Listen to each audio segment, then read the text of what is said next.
We are joined by Mark McClune of CBS 5 in Phoenix. How are you, Mark? Welcome in. Hey, good morning. Thanks for having me on. Hey, we're juiced up to have you, getting ready for Saturday night's game, where unfortunately both Gannon and Peyton have told us that the ones aren't going to go against each other. We did see plenty of that yesterday. And our takeaway, since we were right on top of the Denver first team offense against the Arizona first team defense, is for the first time in like 2 weeks, the first team offense for Denver has looked awesome. What have you heard from the opposite field in terms of Kyler Murray, Trey McBride, a now beefier Marvin Harrison Jr. coming in? What's the overall consensus in Arizona about how their first team offense looked? Yeah, I think a little bit of good, a little bit of bad, a little bit in between. They made some plays. They got their 10 on an out route. I think they were pretty happy about that. Kyler didn't talk after practice, and neither did MHJ. So we're kind of going off what Trey McBride said. But he had some catches. The Colorado native, the Fort Morgan native, the tight end for the Cardinals. He had a pretty good day. I do think it was hot, and I think the altitude probably didn't play in the Cardinals' favor. I think they didn't probably put their best showing out there, probably one that they wanted. But I think they came up here for a learning experience, and they definitely saw a team yesterday in the Broncos that I think is going to be very competitive this season. Mark, if it makes Cardinals fans and the faithful feel any better, it happens just about every year. You come to Elevation, it just does this. We actually noticed that we think that Jonathan Gannon actually built in a minute and a half, like a 90-second break before each new period started that was competitive, because we've never seen that at practice for the Broncos. We thought that was like an elevation acclimation type of a period. So something of note. But one of the things I was going to ask you about, just looking at this defense of the Arizona Cardinals and what Bo Nix and this offense was ultimately able to do. Do you see the Cardinals defense as, even though it's young, as being in a position to take the next right step under Jonathan Gannon and grow together? I think defense is going to be their strength, but I think it's going to be the front seven. You've got a ton of depth up front, and that starts with 38-year-old and soon to be 39-year-old Denver native Calais Campbell, who told us yesterday this might be his last year. I don't believe him. I think he's going to keep playing as long as he can. But you've got some great pass rushers there. You've got Josh Sweat, who just wrecked shop in the Super Bowl for the Eagles against the Kansas City Chiefs. And then Baron Browning, a guy that you know very well from his time here in Denver, coming off the edge, along with the guy Zaven Collins, who they're calling a unicorn. So I think the front seven is going to be the strength of the team. Will Johnson, one of their corners, a rookie from Michigan. He was the MVP of the national championship game 2 years ago. That was kind of his first real, look at NFL speed. And, mixed results. He did get beat a couple of times. It was a little difficult for us to see because we were watching the offense from one angle. It wasn't very elevated. And by the way, if any of you want to have a side sunscreen business here in Denver, for those out of towners who don't realize how close we are to the sun, let me know, because I'll invest, man. I didn't realize how smoked I was going to get yesterday not reapplying sunscreen. Dude, it gets hot out there at training camp. We're very happy to be back inside the Backus and Shanker studios today. Mark McClune of CBS 5 in Phoenix is our guest on the Ramos Law Hotline. Talk to me about the expectations in the NFC West, right? You obviously have a team in the Rams that are Super Bowl hopeful, trying to squeeze the last juice out of the lemon that is Matthew Stafford. But the rest of the division kind of feels wide open. Can Seattle get the same version of Sam Darnold that Minnesota got last year? What the heck are the 49ers without Talanoa Hufanga, Dre Greenlaw, and now a $40+ million version of Brock Purdy? Does Arizona feel as though this is finally the year that you can take advantage of an NFC West?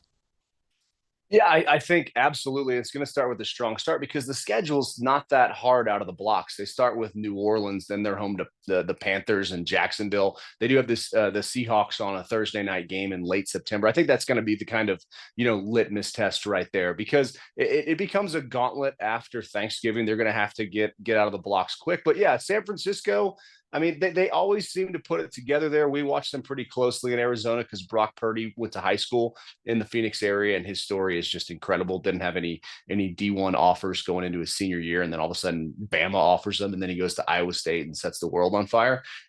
Still monitoring Matt Stafford, and you will see if the back holds up. And yeah, Sam Darnold in Seattle. You would think they would just be able to kind of pick up what he was doing and what they were doing last year. But I think there's some confidence in Arizona. I think it feels like Arizona's on the rise. How quickly they can get there, it's all going to depend on Kyler Murray. If he can take the next step, and it's such a divided camp on Kyler in the Valley because it's now year 7 and there's been one playoff game. Year 7, jeez, it is wild to think that Kyler Murray has been playing Call of Duty and also employed by the Arizona Cardinals now. Going I'm sure on he's 7 a Battlefield years. guy this weekend. Yeah, without question.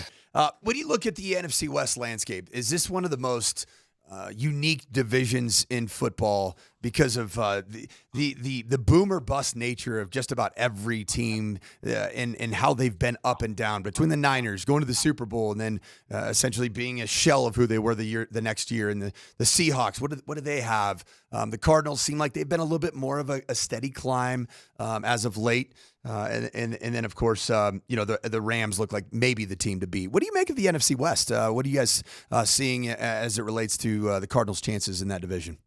Well, and full disclaimer, I don't watch a lot of the NFC South. I kind of put all my time in out. And I mean, the AFC West is so much fun to watch as well. And we show a lot of those games on CBS 5 in Phoenix. I think the Cardinals are built for the long term. Monty Austinforth, their general manager. I mean, he was a Patriots personnel guy with Belichick and Brady, and then he went to Tennessee and helped build that. So he knows what he's doing. And this is a big year for Kyler. I mean, I actually sat down with Kyler, and it's going to air on our pregame coverage, and then I'm going to blast it out on social media just about his expectations for the year, because I asked him, I was like, how do you kind of balance, like having to take the next step and putting those expectations out there and kind of the narratives that are out there. And he even said it. He's like, I mean, people want to say this is make or break, boom or bust for us, but I got to take it day by day. I think he really believes that. I think he's in a good spot. It's just, can it translate to wins? I think that's the biggest thing. And and maybe there's just some element to being out West.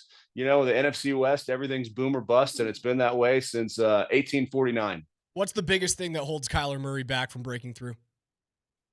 Well, I mean, the knee injury 3 years ago set him back. He says the knee's back to feeling like, I mean, he missed time with a torn ACL and came back 2 years ago for the last 4 games. And I don't think he's run as much as he did before. I mean, I love seeing him run. It's such a weapon. I would love to see them bootleg him and turn the corner, and the defense has to pick their poison, run or pass. I don't think they're going to give away all of their secrets right now in the preseason, but I do think it's not putting enough pressure on the defense. And when Kyler sits back in the pocket and has to throw, and I mean, the height, he's shorter than the rest of his offensive linemen.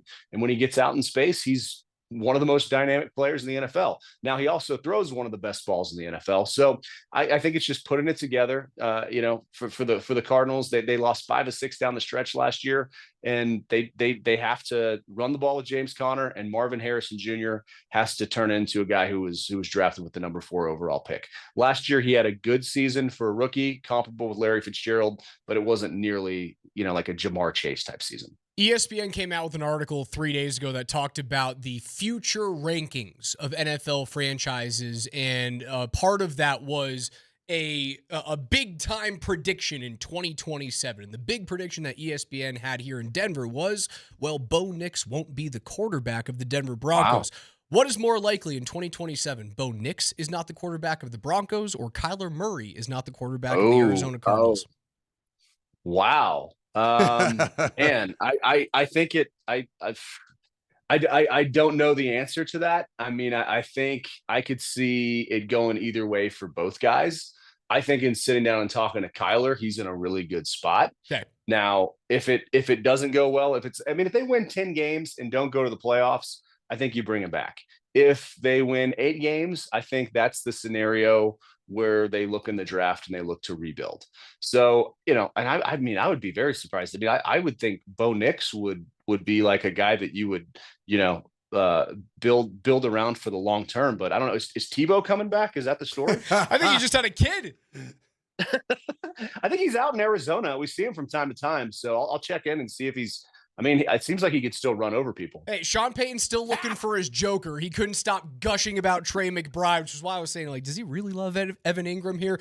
Tim Tebow could have been the Joker, but he never wanted to play tight end. All you got to give is too proud. Just give him a cowboy collar and let him go run through people's faces. Don't you miss it? Don't you? I mean, I just miss Tebow. I wanted like the UFL to sign Tebow, Vince Young, Colin Kaepernick, and Johnny Johnny Football. I was waiting There for it the is. Tex- I mean- I was waiting for the Texas to come out of you. You had to get me on Heck Vince yeah. Young. Yes, sir. Yes, sir. Absolutely, man. Texas forever. As we get out of here, and I know you've got an interview to get into, very quickly, Arch Manning, the real deal or not the real deal?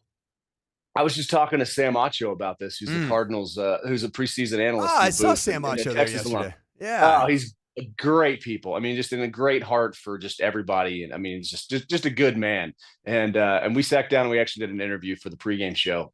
And my first question was like, hey man, how do you think Arch is going to do this year? We both started laughing. We didn't use the answer, but I think everybody's interested. And, he says you stand next to him and he looks like he's drawn.